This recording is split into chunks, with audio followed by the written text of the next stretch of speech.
The Venom symbiote is one of the most popular characters in Spider-Man's nook of the Marvelverse. From getting a solo movie in the Sony Spider-Man universe to being one of the most popular antagonists shown in the Tobey Maguire trilogy, both on the screen and in the comics, this character has stolen his way into the hearts and minds of fans. Venom is a character we love to hate, or simply love, depending on who the symbiote is bonded with and how it's affecting them. And he isn't the only symbiote Marvel treats us to. We have his son, Carnage, and another symbiote whom we will see soon.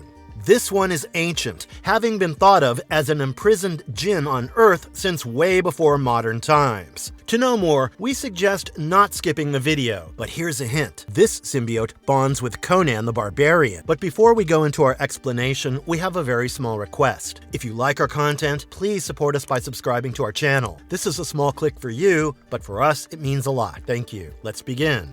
What? How? When? Why? We're sure you have all these questions, and this video will try to answer them all. Just be warned, it might hint at some dark themes, such as bloodshed and killing people, that are present in the Savage Avengers comics. Starting with, who is Conan the Barbarian? A fan-favorite character, Conan the Barbarian was created by Robert E. Howard. The adventures of this character are set in the Hyborian Age, with supporting characters like Valeria of the Red Brotherhood and so on. The character seems to follow the hero's journey and eventually joins other heroes in Marvel's 616 universe. It is hinted at in Savage Avengers number 6 that he walks from his time to ours. But who is he? A warrior and a king who was the strongest in his tribe. The son of Khorne protected the sickly and eventually became king himself, ruling for a while before abdicating the throne to his son. Known for his fury when betrayed, this hero of his tribe is a well-loved character set in a world that had an alternate history than ours. Then how come this character, from a different universe and time, met Venom? Was it during his long walk? And who or what is Venom? And if he isn't the symbiote Conan bonds with, then who is that?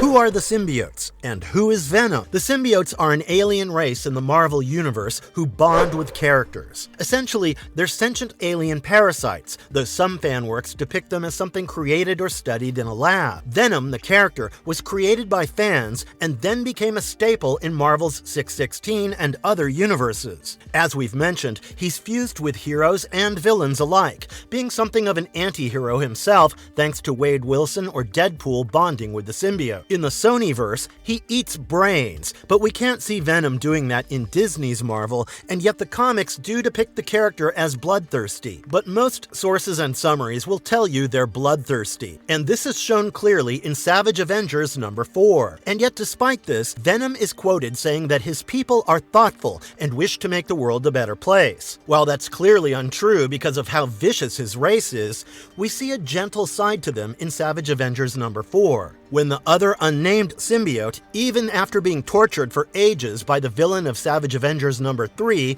Gath, sacrifices itself to heal Conan and help defeat Gath. Yet the symbiote tells Conan to kill everyone, and is also the reason why Conan gets into a feral rage and spills blood that allows an evil ritual to reach its fruition. Okay, we realize we're getting ahead of ourselves, so let's hit pause, rewind, and share the storyline of Savage Avengers. Be warned, brave traveler, spoilers lie ahead. When worlds collide, Conan meets the symbiote in Savage Avengers. The impressive array of characters in this miniseries is mind-blowing. We have Conan the Barbarian, the Punisher, Elektra, Wolverine, yes, Logan from the X-Men, Dr. Voodoo or the Necromancer Jericho, and of course, the evil guy, Kulan Gath here with his posse. Let's take a look at each of them. The Punisher is a man known as Frank Castle, who became a gun-toting vigilante after the deaths of his family. Savage Avengers issue number 3 opens with this anti-hero raising hell as he looks for the bodies of his family, which have been taken from their graves, it seems. Elektra finds him and teams up with him on her quest to rescue Wolverine, who had apparently come with Dr. Voodoo to fight Gath. We see Jericho, a necromancer, trying to trick Gath and being found out. Considering that Jericho will be the Sorcerer Supreme,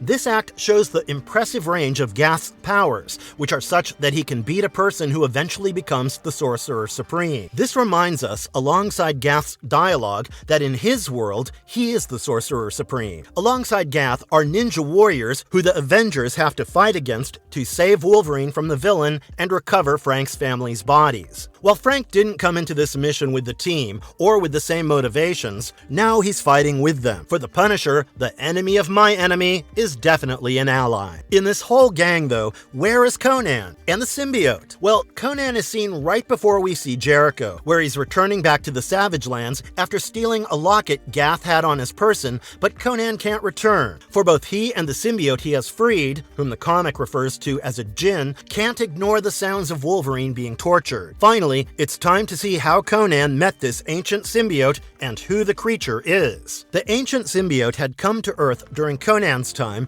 and was captured by Gath. The villain then imprisoned and tortured the creature until Conan, on his quest to steal Gath's amulet, came across the being and freed it. Conan thinks it's a djinn because the world he lives in doesn't know about aliens or symbiotes, but has djinns. Conan probably thought the symbiote was one, possibly because the being was trapped in a bottle. Djinns in Marvel Comics are man-eating creatures whom even advanced Wakandan tech can't stop. The portal to their world goes through the stomach of the goddess Bast. No wonder Conan confused a man-eating creature trapped in a bottle for a djinn. Now that the barbarian and the djinn have heard Logan scream and decided to rescue him, do they go together? Is this where they bond? No, that happens later. Though yes, the two go to rescue Wolverine. Next, we see Conan's pride in his skills when he says that while Gath can't be killed by a blade to the heart, the villain hasn't experienced the same at Conan's hands. Elektra doesn't know Conan, but wisely uses this distraction to rescue Logan. Then we see Conan acknowledge that he will need to team up with Wolverine to defeat Gath, but before that can happen, Logan passes out, and so Conan uses his body as a weapon. Gath still manages to mortally wound Conan when the symbiote rushes into the wound to save the barbarian warrior,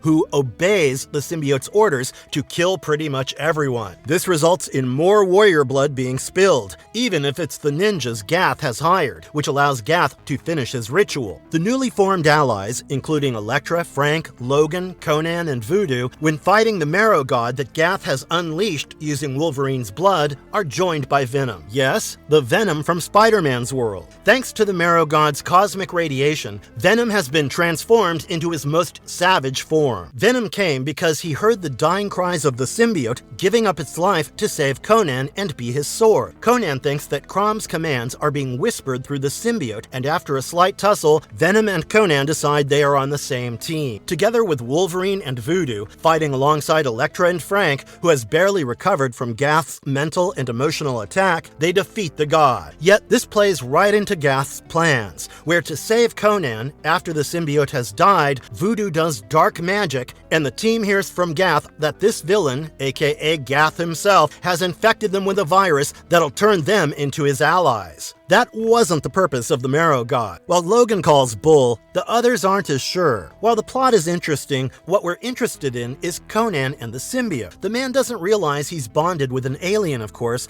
but when Venom comes in thinking the symbiote has been enslaved, we get to know how long the creature was tortured for. We also see hints of the race's bloodlust, and yet we're also aware of their close-knit connections from how Venom rushed to defend his fellow symbiote. His anger at Conan, even after the symbiote dies, shows this. Yet him also informing Jericho that Conan is also about to die shows us more about the symbiote race as a people, or at least Venom, since we've established his race is usually bloodthirsty and malicious. While he might be stating what Voodoo already knew, to us it seems like, even in anger at the loss, Venom wants to help finish what the other Clintar started. And yet, as we know that this race is rarely this generous, we have to wonder what exactly is going on. It's not answered before the team parts ways and Conan begins his walk to our time. Seeing a person with no knowledge of alien races and a staunch belief in his god leading him to think a parasitic alien is the vessel his god is using to speak to him is an interesting dynamic. Even with Vision coming in, nothing can shake Conan's belief or his obedience to the purpose, which could have led to a fight if Venom had decided he wanted to join the other Clintar, even if it meant getting in the symbiote's way of helping Conan. Yet that didn't happen. Oh well. With explicit language hinted at, crass jokes, and realistic art of the fight scenes, this isn't a series for the faint of heart. But having read it, here's what we think. Marvelous verdict. The cover art kills, adding us to the majority of the fans who loved the art and how inspiring, Kirby-like, and awesome it was. Seeing Conan use Venom's abilities, especially during sword fighting, is a treat for the eyes, especially when the cover portrays him in a traditional heroic crouch. The idea of the symbiote hosting in the body of the noble warrior, whose times and circumstances might make him appreciate necessary violence, can be interesting. While the symbiote Conan bonded with is dead, Venom exists, and the two characters know each other, even if Venom isn't Conan's biggest fan. Unlike, it seems, Frank Castle. Can a bond form, though, between Venom and Conan in a time of need? The bond can help Venom learn more about justice and nobility than being bonded with, say, Deadpool ever could. And theories on how it will impact Conan, especially in the modern age, can make fans go gaga. But that's just speculation. In the comics, the union between a symbiote and Conan showed us just how deadly Conan can be, and how in rage and when trying to obey what he sees as commands of Crom, he can be foolish and cause the very problem he's trying to destroy. We also see him apply his view of the world to the larger universe he's thrust in, and how resolute he was not to let the symbiote go when Venom asked him to do that. We see the flaws of the character, maybe a product of his time, which the symbiote makes worse. He's an example of what blind obedience leads to, especially with great power. And yet, we also see Conan alongside the symbiote save the world. I guess faith and strength have their uses too. Overall, it's an interesting concept which we would love to see more of. And what would you love to see more of on Marvelous Videos? Let us know in the comments. And don't forget to Hulk smash that subscribe button. And if you liked our content, don't forget to leave a like and subscribe to us if you haven't already. Have a good one and be safe. Thanks, everyone.